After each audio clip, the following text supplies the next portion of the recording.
When a millionaire CEO mocked me, I found a way to turn his insult into a life-changing lesson. I will never forget the day everything fell apart. It was like the floor dropped beneath me, and I was free-falling into chaos. It was a late afternoon, the sun casting long shadows on the pavement, when I walked into that gilded office building, unaware that this day would twist my life into something unrecognizable. That I stood there, heart pounding, hands trembling. The air buzzed with a tight tension. I could still smell the leather from the expensive chairs, mixed with the bitter scent of his cologne. That cocky CEO, with his slicked back hair and icy eyes, looked down at me like I was nothing but a bug on his shoe. His laughter echoed through the room, mocking and sharp, as he dismissed my presentation with a wave of his hand. "You think you can make a difference?" he sneered, a slight smirk playing on his lips. "Please, you're just a girl with dreams. Come back when you're ready to play with the big dogs." There it was, my heart shattered into a million pieces. His words sliced through me like glass. The room fell silent. I could hear my erratic breathing, feel the heat rising to my cheeks. A wave of shame washed over me. My life hadn't always been a mess. I had my mother's fierce spirit and my father's tenacity. Growing up in a small town, we had our struggles, but we also had each other. We celebrated the little victories. I remember my mom's warmth, her laughter filling our tiny kitchen as she made our favorite meals. Even in tight times, we dreamed big. I had always wanted to change the world, to build something beautiful. I thought I could. But now, everything felt like a cruel joke. That millionaire's laugh echoed in my mind, drowning out my hope. People around me exchanged curious glances, some whispering, "Did he really just say that?" Others offered sympathetic smiles, but they only deepened my anguish. I was lost in a web of self-doubt. How could I challenge someone like him? I staggered out of the building, my mind spinning, the world around me blurring as tears streamed down my cheeks. I needed air. I stumbled through the streets, past bustling cafes and busy shops, but their vibrancy felt like a taunt. A cacophony of laughter and clinking glasses. I wanted to scream, to lash out, but all I could do was feel my heart's heavy pulse against my ribs. But as I walked, something flickered within me. A spark. Maybe that mockery was the catalyst I needed. Maybe I could rise from these ashes. Who was he to decide my worth? I paused, taking a deep breath. My hands were still trembling, but I felt a new resolve. I didn't have all the answers yet, but I was done being belittled. That was just the beginning, though. Little did I know, the real challenge was yet to unfold. What would I have to sacrifice? Who would stand by my side? I felt a chilling gust of wind, as if the universe was reminding me that everything was about to change. Hey, before we continue with this amazing story, I need to give you an important heads up. Many subscribers have reported that YouTube unsubscribed them without warning. Take a quick second to check the red button below to make sure you're still subscribed to the channel. I'd hate for you to miss any of the exclusive content coming soon. And while you're there, smash that like button, it really helps me out with the algorithm. Oh, and tell me in the comments, which city are you watching from? I love getting to know every amazing person who's part of this community. Your participation makes all the difference. Let's connect. The next few days unfolded in a blur of sleepless nights and relentless determination. I spent hours poring over my notes, long past the time when the city fell silent, except for the distant hum of cars and the occasional bark of a dog. The echo of that CEO's derision clung to my thoughts, but it morphed into something more potent: motivation. Each keystroke felt like a step toward reclaiming my narrative. I began seeking out mentorship, reaching out to people whose journeys inspired me. One late evening, as I sat in a small cafe with strong coffee and a notebook, an elderly woman took the seat across from me. Her silver hair spilled over her shoulders like a cascading waterfall, and her blue eyes twinkled with mischief. "Is this seat taken, dear?" she asked. Her voice warmed. "Oh, no. Please," I gestured, surprised at the sudden warmth that enveloped the space between us. "That I couldn't help but notice you seem lost in thought," she remarked, examining the myriad of sketches and notes sprawled across my table. "Dreaming big, are we?" I chuckled softly, the kindness in her words softening the hard edges of my disappointment. "Trying to, at least. Just had a rough day, you could say." Her expression shifted to one of understanding. "I've been there, child. More often than I care to admit." For the next hour, Over coffee and flourishes of laughter, Anna shared her own tale of rejection and rebirth. Her stories were bathed in resilience, punctuated by the wisdom of hard-earned lessons. I left the cafe with her encouraging words echoing in my heart. It's not about them. It's about your journey. Keep pushing forward. The encounters with kind strangers ignited a flicker of hope in me, but that flame was often doused by self-doubt. Slowly, however, I began piecing together a plan for my idea community engagement platform for small businesses. It was bold, ambitious, but my mother's voice whispered in my ear, urging me to embrace it. But with ambition came fear. Fear of failing, of disappointing those I cared about. And, of course, fear of running into the CEO again, whose presence was a constant shadow in my mind. Would he continue to haunt me, or would I become proud enough to face him head-on? One evening, while standing before my bathroom mirror, I rehearsed what I'd say to him if I had the chance. My reflection looked back at me with a mix of defiance and uncertainty. I'm not just a girl with dreams, I practiced. I'm a girl with a plan, and I will make a difference. Yet, behind that bravado, a gnawing anxiety clung to me. Days turned into weeks, and just as I began to cultivate a solid idea, life threw another curveball. A call from my father left me breathless. He had been diagnosed with a serious illness. The emptiness in his voice twisted my heart. He had been my rock, the unwavering source of support throughout my tumultuous life. Just the thought of losing him sent waves of despair crashing over me. As I drove to the hospital, heavy tears blurred my vision. I felt my entire world teetering on the precipice of ruin. In my mind, everything I had been working for seemed futile against the enormity of my father's illness. How could I focus on my dream when my family was crumbling before my eyes? But when I entered his hospital room, something magical happened. My father, frail but fighting, smiled at me with such warmth that it renewed my spirit. The kindness in his gaze ignited something deep within. "You're going to make it, aren't you?" he said, his voice shaky but filled with pride. In that moment, I realized that my dream wasn't just for me. It was a testament to his endless belief in me, and I couldn't let him down. That night, I lay in bed, staring at the ceiling. The weight of uncertainty hung heavy in the air, but my father's courage echoed in my heart. I grasped the thin thread of hope that lay before me, making a silent vow to seize every opportunity even if I had to face that CEO again. Dawn's light crept through my window. I picked up my phone, ready to dive back into the world of networking. Just as I was about to hit send on an email to a potential investor, a notification popped up, an unexpected message from a contact I had reached out to weeks earlier. It had been buried in my inbox for far too long, and my heart raced as I read it. "We're interested in your project. Can we set up a meeting?" My hands trembled with excitement and fear. Hope surged within me alongside the overwhelming question, was I truly ready for this?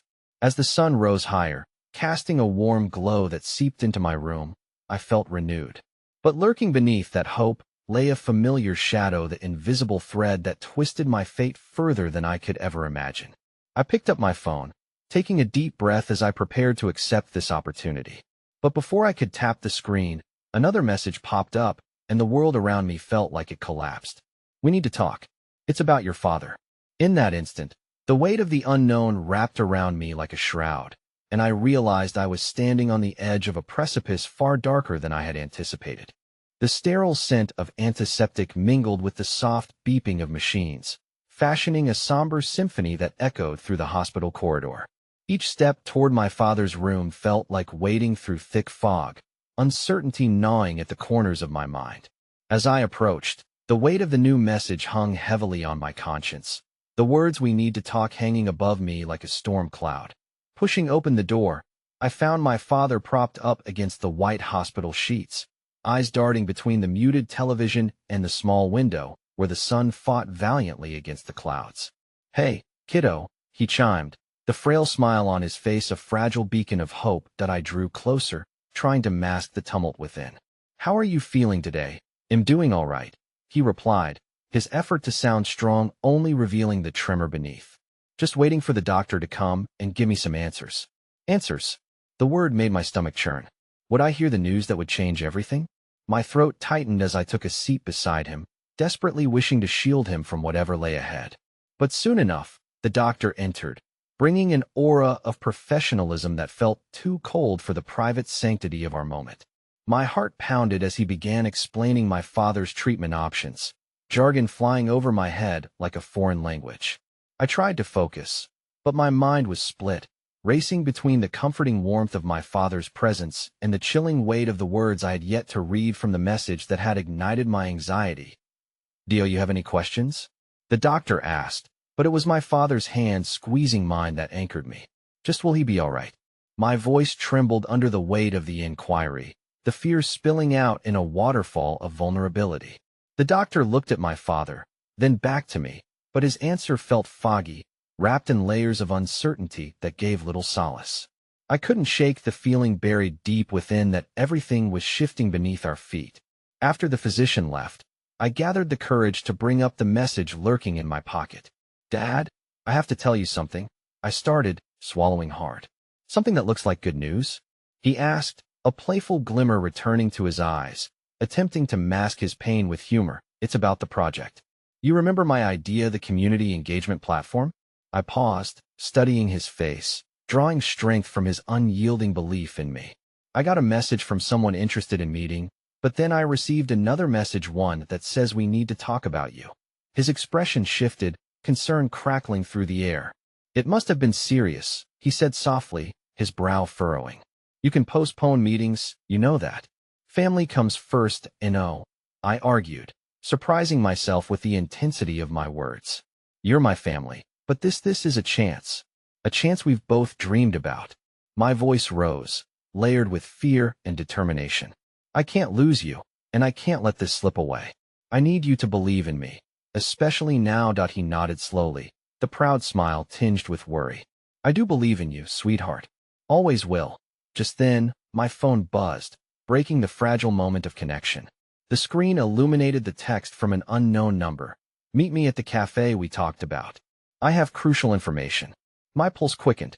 What information could possibly be so urgent? "What is it?" my father asked, watching the uncertainty flicker across my face. "I don't know, Dad."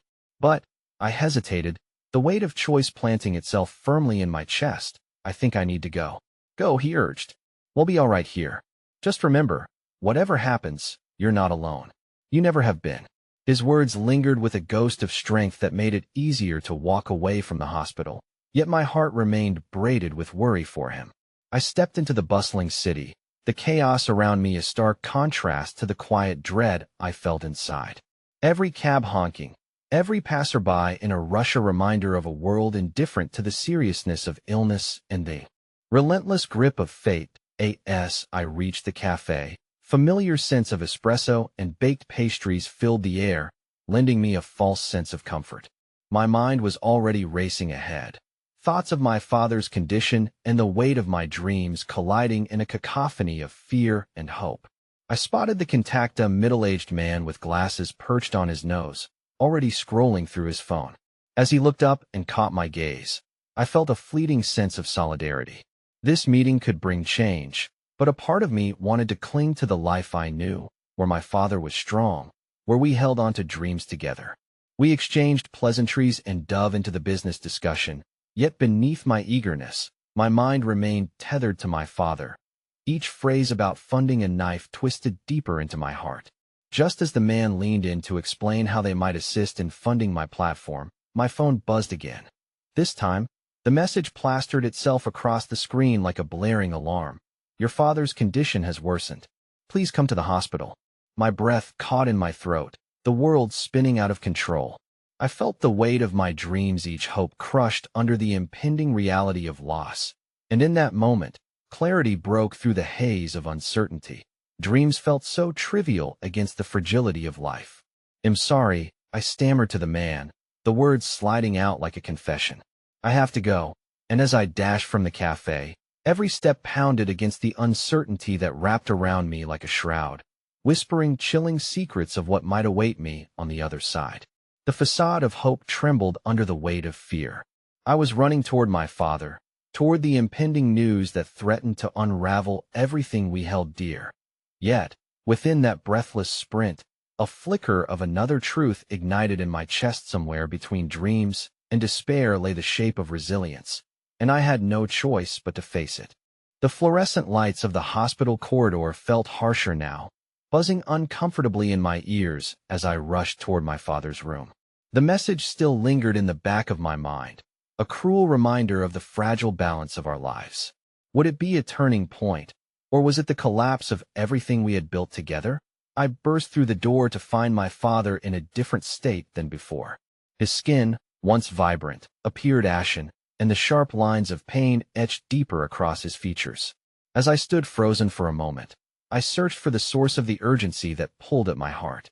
The steady rhythm of the machines around him softened, or maybe it was the deafening silence of my own thoughts drowning out everything else. "Dad," I whispered, moving closer. His eyes flickered open, holding a glimmer of recognition that soothed a small part of me. "I got your text. What's going on?" "The doctor came to see me," he murmured, each word wrapped in a veil of weariness. "There's more complications. We need to discuss some options." His voice quivered, breaking under the weight of unspoken fears that I crossed the room, gripping the edge of the mattress as dread settled in the pit of my stomach. "What kind of complications? What does that mean?" "There's a chance," he struggled to continue. "A chance I may have to start a different treatment, something that's riskier." He erased the distance with a shaky exhale, as if trying to reassure me, but the tremor in his hands betrayed his brave face. "Dad," I said, glaring at him in disbelief, "we can find another doctor. We can explore other options. We can't just accept this. I know," he said softly, gazing into my eyes, "but sometimes we're faced with choices that test our strength. It might be my only shot, and I want you to understand that as much as I want to fight this, I also need to prepare for every outcome." The realization pierced my heart. Each conversation, every moment we shared, led us toward the possibility of loss, a reality we both feared yet couldn't escape. I forced myself to take a breath, unwilling to let despair drown me. "But you're not alone in this, Dad. I believe in you just as fiercely as you've always believed in me." That he smiled weakly, but I could see it in his eyes, the uncertainty, the fragility of time spreading thick around us. My phone buzzed again, pulling my attention away as I fumbled to check it. A reply from the businessman popped up, frustration shadowing the promise of potential. "Don't forget, this opportunity won't wait," it read, each word mirroring my own racing thoughts about how time felt like a mercurial thief. My heart squeezed painfully as I tucked my phone away, torn between two worlds, one that offered hope and possibility, and the other tethered to fear of losing my father. "What's going on?" my father asked, rolling to sit up straighter. The urgency in his voice was tinged with concern, a reflection of my own anxiety. "Just work stuff. You know how it is," I replied, trying to mask the turmoil swirling within me. "We'll figure this out together, all right?" But even as I spoke, doubt dug its claws into me, the prospect of failure looming like an ominous shadow. My father's condition shifted dangerously, and I was left questioning whether the dreams I clung to mattered more than the heartbeat that echoed next to me. A nurse walked in unexpectedly, her cheerful demeanor cutting through the tension like a warm sunbeam. "Good afternoon. Just checking on you both. Any changes in how you're feeling?" she asked the room, her voice light. "Nothing to report," my father replied, attempting to muster the strength to keep the mood stable. "Just enjoying my time with my favorite person," the nurse chuckled, and between them, a brief moment of joy flickered to life. I watched, feeling unmoored, as he relaxed in her presence. I remembered how the smallest moments of kindness could be the threads that kept us from unraveling entirely. Yet as soon as she left, the weight of reality returned, burying us both in a suffocating silence. I glanced at my father, determined not to let the heaviness win. "We need to discuss other possibilities," I urged, trying to grasp at hope. "What if there's more than one path for you?" "There has to be something that we can talk about options," he agreed. But sadness lurked beneath the surface, threatening to pull him under that moment. Another text arrived, cryptic in nature, devoid of context. "I know about your father. We have to meet. It's urgent." My chest tightened, both intrigued and terrified. Who could possibly know about us at a time like this? The air thickened as realization dawned that secrets lingered just out of view. Secrets that could reshape everything.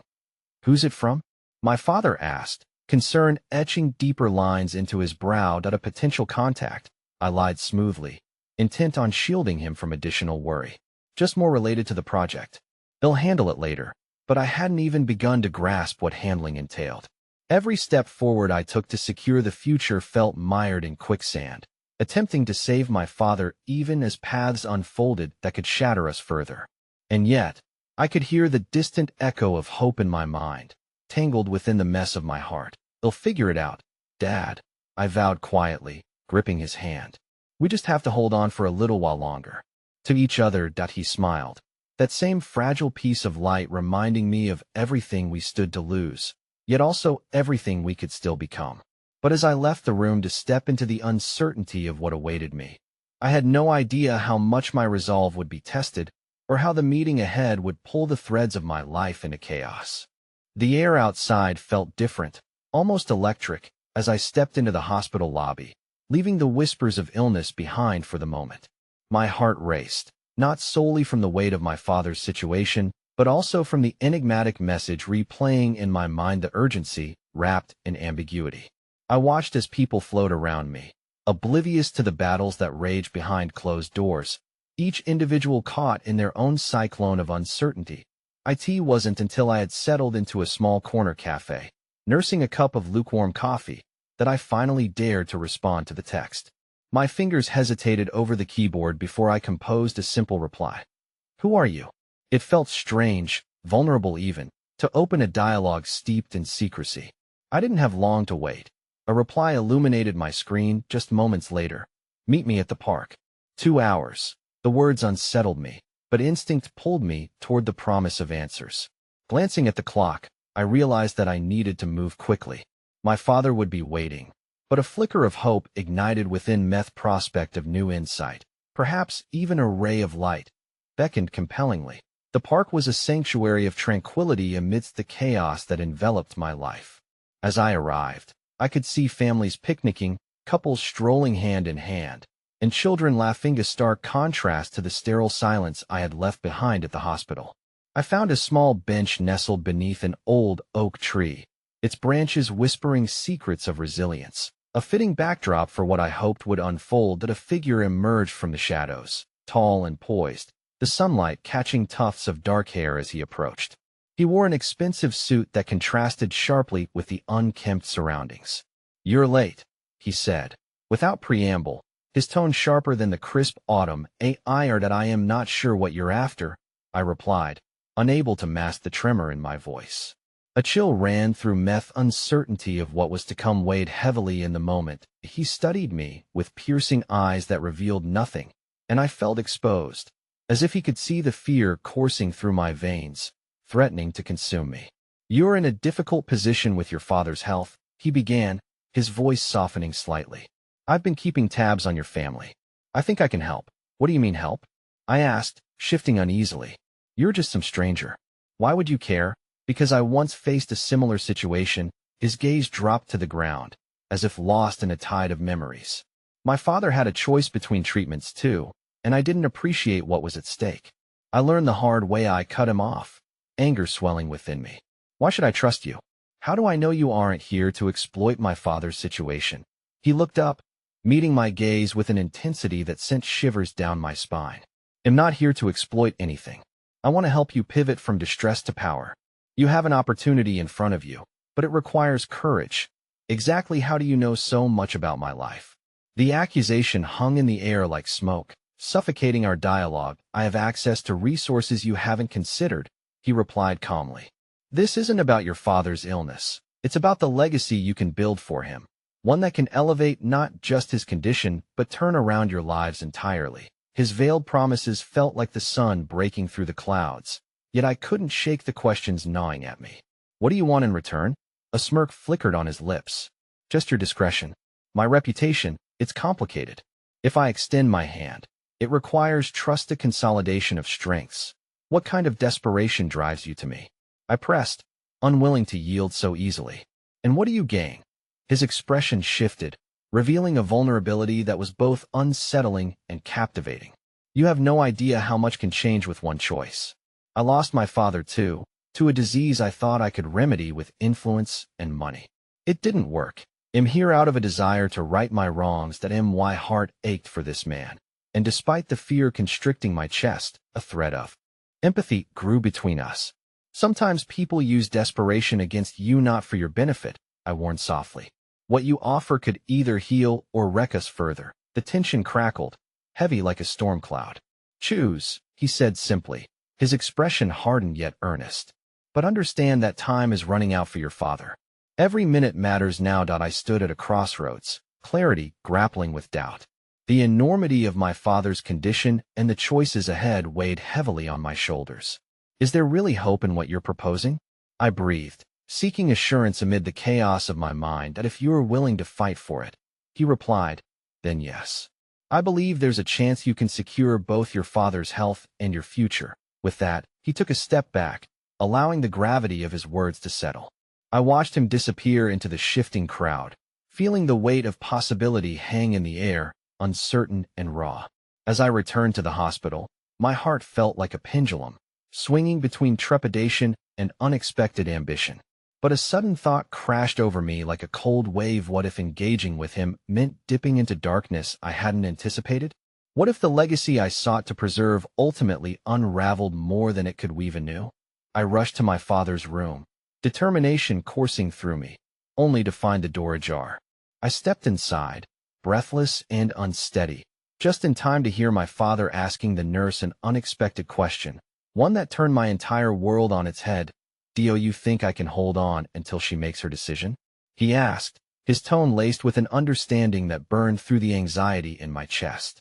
And just like that, the fragile threads binding our fates twisted tighter, propelled by actions yet to unfold, decisions waiting to be made, each moment resonating with the profound weight of what lay ahead. The sterile scent of antiseptic hung thick in the air, but it couldn't mask the warmth of hope blooming within me as I stood by my father's bed. His eyes met mine, weary yet vibrant. Those familiar pools seemed to reflect a shared understanding that danced just beyond the reach of words.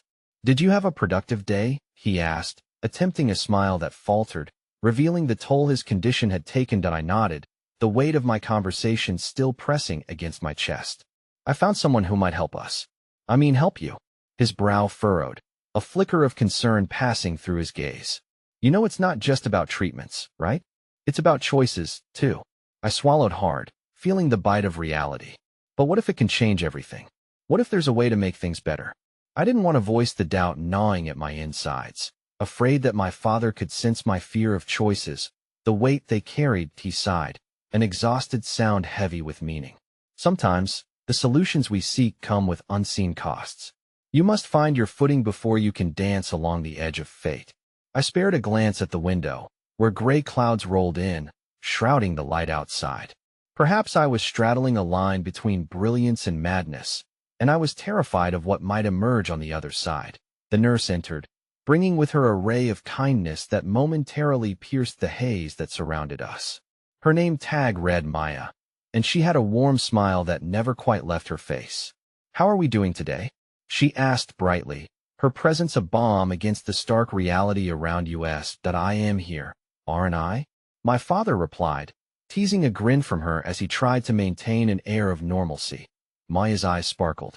Your strength is inspiring. Just remember, every small step counts. She fussed with the four, adjusting the line, all while conversing lightly with us, sharing snippets about her mother's struggles with health that mirrored ours.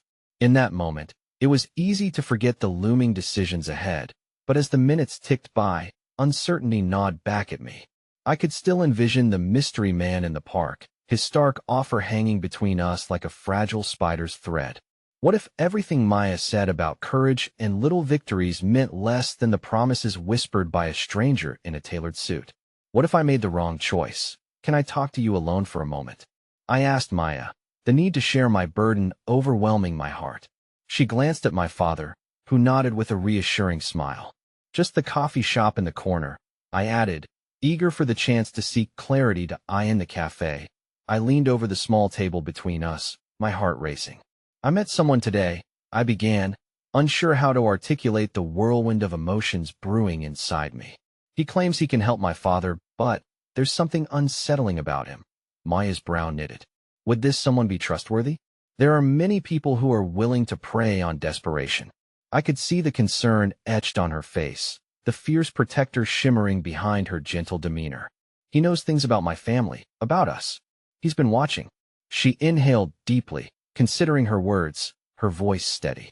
Trust comes at a premium in times like these. But I'll tell you this. Sometimes, all it takes is a glimpse of light, no matter how fleeting, to regain your strength and choose wisely. Her reassurance wrapped around me like a warm embrace. Yet in her words, I could feel the pulse of warning echoing. I still weighed the risk, the hope that came from crossing a threshold into a realm I could not predict. As we returned to my father's room, I noticed the nurse's presence bolstered the weight of our shared vulnerability. Perhaps she was right, I thought. Perhaps I needed to find my way forward, guided not by tantalizing shadows, but by the hearts beating around me. The conversation shifted between my father and Maya, infused with comfort and laughter. Still, my mind trailed back to the looming choice, debating what path I would tread and what legacy we would forge from the ashes of uncertainty. Later that night, as my father drifted off to sleep, I wandered the empty hallways of the hospital, a restless spirit seeking answers. The fluorescent lights buzzed overhead, a mechanical hum echoing my thoughts. I slipped outside into the brisk night air, yearning for clarity, for anything to illuminate the darkness that had entangled our lives. Suddenly, my phone buzzed in my pocket. A message from the man in the park flickered onto the screen. Time is running out. Let's meet again. My heart raced, caught between apprehension and the gnawing promise that this could be the moment everything shifted. But as I stood there, bathed in the cool glow of the streetlight, shadows danced just beyond my reach, a reminder that every decision carries weight. Would I embrace potential, or would I allow the darkness of fear to tether me? The crescent moon above offered no answers, leaving me suspended in the delicate balance between dread and hope. As I made my decision to reply, a soft touch on my arm shook me. I turned to see Maya, her kind eyes searching mine. "You okay?" she asked, sensing my turmoil.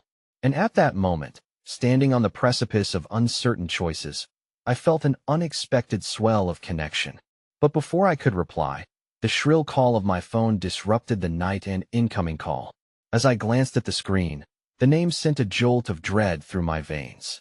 It was my father's doctor. The buzz of the phone echoed like a thunderclap in the quiet night, the urgency lacing each ring, turning my stomach. My gaze flicked from the screen to Maya's face, where concern twisted her brow. "You should answer," she urged gently.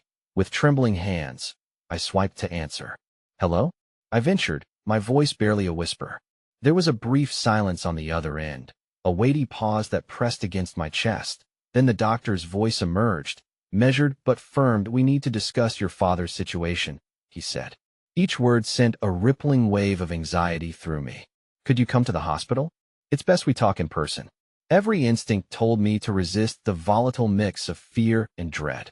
"Is it bad?" I managed to ask. There was another pause. "We're considering a change in his treatment plan. I need you to be here to discuss the options."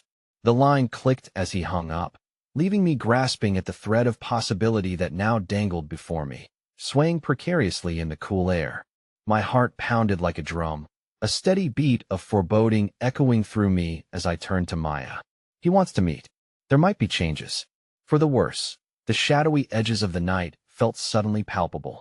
"Let's go," she said, sensing the urgency, clasping my hand with a gentle squeeze that steadied me even as doubt flared brightly in my mind. The hospital's sterile walls greeted us once again, each flickering light above casting a hollow glow.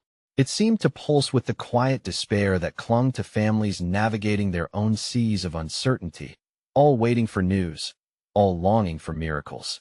My heart quickened with each step toward the doctor's office, anxiety weaving tighter around my chest as I pictured my father resting in his hospital bed, a strong figure, now so vulnerable. Once inside, the doctor was already seated at his cluttered desk, layered neatly with reports and charts. He gestured for us to sit, and all the color seemed to drain from the room as I felt the gravity of the pending conversation cloak us. "We've been monitoring your father's progress closely," he started, his tone somber. "While his current treatment has shown some effectiveness, there are significant concerns with his response. We're considering enrolling him in a trial for a new therapy that offers a much more aggressive approach. The swell of hope floated momentarily, but it was quickly smothered by the weight of the implications. What are the risks? I asked, forcing my voice to remain steady, refusing to yield to the gut-wrenching panic rising within me. The doctor continued, the side effects can be severe. We could either turn a corner or his voice trailed off, though the unspoken truth filled the room painfully. You need to know that this path might not guarantee improvement. It could hasten deterioration. Each word knotted my stomach tighter. I remembered the man's dark but enticing offer in the park, and how desperation had pulled at me.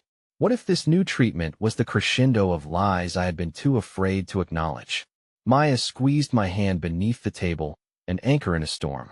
I was grateful for her presence, but my mind churned with paradoxical thoughts. Was this doctor's proposition the light I sought, or merely a flicker before an impending dark? Well, think about it, I said, a wave of strength flowing through me as I remembered my father's parting words about choices. I needed to digest this information before impulsively leaping. My father deserved more than hasty, fear-driven decisions. As we left the office, Maya's breath was a low whisper, respectful of the silence between us. What are you thinking? I don't know. Not yet, I admitted. An image of my father with that brief spark of fight in his eyes crossed my mind. Whatever path I choose, it needs to be our decision, not dictated by fear or some stranger with a silver tongue. She nodded, a soft smile breaking through the tension. One foot in front of the other. You have the strength. But just as we stepped out of the office, my phone buzzed again, this time vibrating like a storm about to unleash. Without looking down, a heavy dread settled into my core. I turned to Maya, who regarded me with cautious anticipation. What now? She asked. That I pulled out the phone and froze. The message wasn't from the stranger. It was from my father's room, alerting me of a vital sign change. Before I could process the implications, a rush of footsteps sounded from behind us. A paramedic rushed past, urgency weaving through the air. Get to room 306 now, he called out, hurriedly slipping through the doors. Panic swelled inside me, a tidal wave crashing against all the walls I had built. No, no, no, I murmured, stumbling forward alongside Maya as we raced down the corridor, my father's name ringing like a desperate prayer in my mind. What awaited us on the other side of that door loomed like the shadows around Maya, a final connection to hope or loss hanging delicately in the balance. And as we approached, my heart beat wildly, filled with anxious anticipation. Would I discover that the world outside my own desperation harbored yet another choice? Or would it reveal something I feared even more? The air in the hospital corridor felt electric with tension, each breath I took roiling with the weight of expectation. As I drew closer to room 306, I could hear the muted beeping of the machines, a rhythm that had once offered comfort but now morphed into a sinister countdown. My strides quickened, driven by a whirlwind of emotions, fear threatening to swallow me whole, and a flicker of determination urging me onward. Maya, I whispered as we halted outside the door, her presence solid beside me like a wall against my fraying resolve. What if? What if something has happened? The look she cast toward me brimmed with earnestness. Well, face it together, whatever it is. Remember, you're not alone. I nodded, swallowing hard as I pressed my clammy palm against the cool metal of the door handle.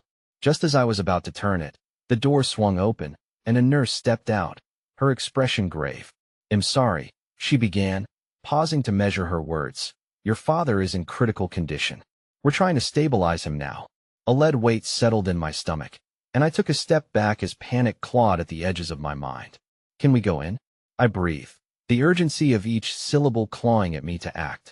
Only one at a time, she replied softly, looking between Maya and me. He's unconscious, but you may be able to talk to him. Talk to him? I repeated, uncertainty swirling within me. What good would my voice do if he couldn't hear me? But my heart yearned for a connection, some semblance of hope nestled in those familiar words. He'll go first, Maya said, pushing gently past me. Just breathe. He needs to feel your presence. As she disappeared into the room, I gripped the edge of the wall to steady myself. The uncertainty wrapped tighter around my chest, squeezing harder with every tick of the clock echoing down the corridor. I caught snippets of Maya's voice, soft murmurs mingled with my father's faint breaths. Tears pooled in my eyes, and in that moment, I felt helpless as doubts swirled around me. After what felt like an eternity, Maya emerged, her eyes glistening under the harsh fluorescent lights. "He's fighting. He could hear me." "I really think so," she offered, her voice laced with urgency. "Now it's your turn." Taking a deep breath, I nodded and stepped inside, the harsh medical smell invading my senses. My father lay there, his body smaller and frilier than I remembered, tubes snaking around him like vines. The steady beeping enveloped me, reminding me of how quickly life can disappear. As I approached his bedside, my heart pounding in rhythm with the machines. "Dad," I whispered, reaching out to hold his hand. "It's me. It's your child." The familiar warmth of his grasp sent shivers through my spine, a flicker of connection igniting my wavering resolve. "That I need you to fight," I said, my voice breaking. "I can't do this without you. There are decisions we have to make. I can't do them alone. Please." I choked back the tears, struggling to find the anchored bravery I so desperately needed. "Stay with me." Just then, a nurse entered the room, her demeanor sharp and focused. "Excuse me," she said, gently squeezing my shoulder. "We're going to need to run some tests to see how we can stabilize him. You'll need to wait outside." "What?" I shot back, disbelief coursing through me. "No, I need to stay. It's for his safety," she insisted, but her eyes were kind. "We will get information to you as soon as we can." As I stepped out and closed the door behind me, the walls crumbled inward, and the cold realization washed over me. With each tick of the clock, each passing moment felt like an eternity, the fragile thread connecting me to my father fraying day by day. Maya stood at the end of the corridor, hovering in a cloud of suppressed worry as her eyes met mine, filled with knowing fear. Suddenly, a commotion erupted down the hall, a doctor rushing past, followed by a group of nurses, urgency flaring in their movements. "What's happening?" I instinctively moved toward them. Just then, a voice in the distance rang out clearly over the din, the unmistakable sound of my father's name calling, like a lifeline tossed into a stormy sea. Before I could process my thoughts, an unfamiliar man in a crisp white coat raced down the hallway next to the doctor. He had a commanding presence, an air of authority surrounding him. I could sense that whatever was happening was larger than my father's immediate crisis. It was a turning point that could change everything. I turned to Maya, whose face reflected a mixture of confusion and concern. "Do you feel that? Something's off. What if they're discussing his treatment options?" she asked, hope just barely shading her tone. I didn't have time to respond before the doctor turned sharply toward us, his expression unreadable. "Are you the family of Mr. Anderson?" I instinctively stepped forward, my pulse racing. "Yes, I'm his child." "What's happening?" He hesitated, and in that fraction of time, an inkling of dread settled in my gut. But I had to know. "Your father's situation is critical. We need to discuss treatment options urgently. But we may also have a groundbreaking alternative," he said, and I flinched at the word critical.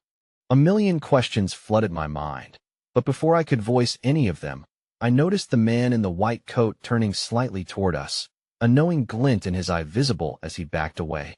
"Maya," I breathed. What if they're onto something we've been too afraid to confront?" Suddenly, the weight of that thought clawed at my insides. Hope and fear danced in a dizzying pirouette, the stakes escalating beyond what I had expected the moment I stepped into this hospital. But as I glanced once more at the retreating figures, a chilling sense of uncertainty washed over meth unknown, the slippery slope of possibilities ahead, and the darkness that could entrap us yet again. I grasped Maya's hand, the urgency around us swirling like a tempest. And as I prepared to move further down this uncharted path, seeds of doubt intertwining. With an ember of hope, I knew we were on the brink of something monumental, a choice that could either save us or bury us in greater despair. The sterile white walls of the hospital loomed around us as the doctor's words sank into my mind, festering like an unhealed wound. Agonizing possibilities raced through me. "A groundbreaking alternative?" I echoed, my voice sounding small against the cacophony of machines and hurried footsteps. "Yes," the doctor replied, his expression unreadable. "It's experimental, and time is of the essence. We need to weigh the risks, but it could be what your father needs." I felt a shudder ripple through me, as the uncertainty panged deep within my chest. The very term experimental conjured images of hope, laced with desperation. What if it was something that could potentially hurt him more? Yet, here we were, dangling at the edge of the impossible. Can we talk somewhere private? I finally managed to ask, my eyes pleading with desperation. Of course, the doctor agreed, leading us to a small conference room adorned with industry-standard prints of optimistic landscapes that felt worlds away from the reality we faced. Maya and I sank into the wooden chairs, the weight of the world folding around us like a heavy blanket. The doctor stood by the door, his body language suggesting the gravity of our conversation. Your father's condition is deteriorating rapidly. This new treatment is not universally accepted. There are a lot of unknowns, he explained, glancing at the floor as if weighing his words delicately. But it could give him a fighting chance. What's the catch? I asked, my voice steadier than I felt. Why aren't more patients being offered this? He took a deep breath, and for a moment, we locked eyes, a silent understanding passing between us. Because it's still in trial phases. The success rate is unpredictable, and it requires informed consent from the family. You would need to be on board. The enormity of the decision settled onto me, heavy as lead. You said my father's situation is critical. What if we don't choose this route? Then we're limited to conventional methods, but your father's prognosis is dire. There isn't much time left, he replied gently, sympathy swirling in his eyes. Panic twisted my insides like barbed wire. Maya, what do we do? I turned to her. The hope ID clung to now dimming with doubt. I think we have to consider it, she said quietly, her fingers trembling as they brushed against mine. But we need to understand what we're getting into. Just as I opened my mouth to respond, the door swung open, and in walked a figure I least expected, an elderly woman with bright eyes and kind wrinkles, adorned in a hospital gown, holding a patch of sunlight in her spirit. Excuse me, she interrupted, a warm smile lighting up her face despite the discomfort circling her. I'm sorry to intrude, but I heard the doctors mentioning your father's name. I'm actually here for my son. He went through a similar situation. Your son? I asked as the woman stepped further into the room, her presence a breath of fresh air amidst the suffocating tension. Yes, and though he's not here with me anymore, I want you to know that hope is a powerful thing, she continued, her voice steady as she looked at Maya and me. When my son was in critical condition, he was given a choice too. We took the leap, and though it didn't end the way I wished, I wouldn't change it for a second. We made memories in those moments. We got to know each other again. It brought love back into our lives. Tears pricked my eyes as her words resonated with me. For the first time since we were thrust into this nightmare, I felt a sliver of warmth breathe life into the frozen expanse of my heart. How do we find that hope for ourselves? I asked softly, longing to unravel the courage she emanated. By fighting with every ounce of love you can muster, she replied, her gaze unwavering. You have to believe in your father's fight, just as he's always believed in you. Embrace the possibility. You'll never regret trying. Her conviction washed over me like a soothing balm, and for the first time, I saw the truth in her words. I could hold courage in my trembling hands and trust that love could lead us through the dark. I turned to the doctor, who seemed touched by the woman's wisdom. As the spirit in the room shifted, I felt my resolve hardening. What do we need to do? I asked, my voice clearer now. Let's talk about the treatment, the doctor answered, a flicker of hope igniting in his eyes.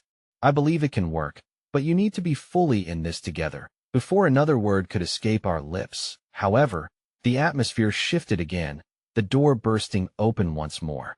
It was the same medical team, but this time their urgency radiated from their bodies like a thunderstorm about to unleash its wrath.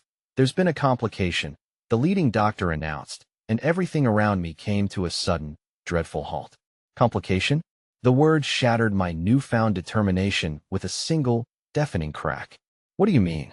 I barely managed to choke out, gripping Maya's hand tighter as uncertainty coiled itself around my heart once more. We need to reevaluate your father urgently, he said, anxiety tightening his voice. He's showing signs of distress. There might not be time for discussion. The world spun as reality set back and time was slipping through our fingers like sand. Everything we had worked toward, every thread of hope, dangled precariously on the cliff of impending despair. Maya, I rasped, feeling the walls close in around us. We have to choose now. And as I met her gaze, I understood it was not merely a decision of life or death we faced, but a hard plunge into the unknown. Would we brave the experimental route hunched under the weight of uncertainty, or would we let opportunity slip, holding on to mere memories that could haunt us forever? As the doctor turned to lead me back toward the chaos, I felt the temperature drop one last time, a chilling reminder of what lay ahead. There are moments in life when time seems to blur, and the world narrows to a single heartbeat, a single choice. The moment I crossed the threshold back into my father's room, a palpable tension gripped the air, thick and suffocating. The nurses moved with urgency around him, their expressions a mix of focus and concern, but everything beyond my father seemed muted, distant. "Dad?" I whispered, my voice trembling as hope surged clumsily within me. I rushed to his side, gripping his hand in both of mine, willing every ounce of strength from my heart into that fragile connection. "It's me. Please, hold on." His eyes flickered open, though they struggled to focus, the machinery around him beeping erratically, a morose symphony reflecting the chaos within. "You made it," he murmured, each syllable a Herculean effort. "I'm here," I replied, tears escaping down my cheeks. I felt Maya's presence grounding me behind, a comforting pillar of support amidst the swirling fear. "The doctor said there's an experimental treatment, but we need to make a choice now." A deep sigh escaped him, his fingers weakly tightening around mine. "You know it's not just about me. It's about you too." "Dad, please," I pleaded, desperation spilling out of me like a dam breaking. "You're my everything. I cannot face losing you, but I won't push you into something that could hurt you more. I need you to be part of this decision." He nodded slowly, the weight of our shared, unspoken fears hanging thick. "What do you want?" My mind raced, the echo of that kind woman's words surfacing like a guiding light. "I want to fight with you. We both deserve the chance to try, to hope to." He took a labored breath, clarity flickered in his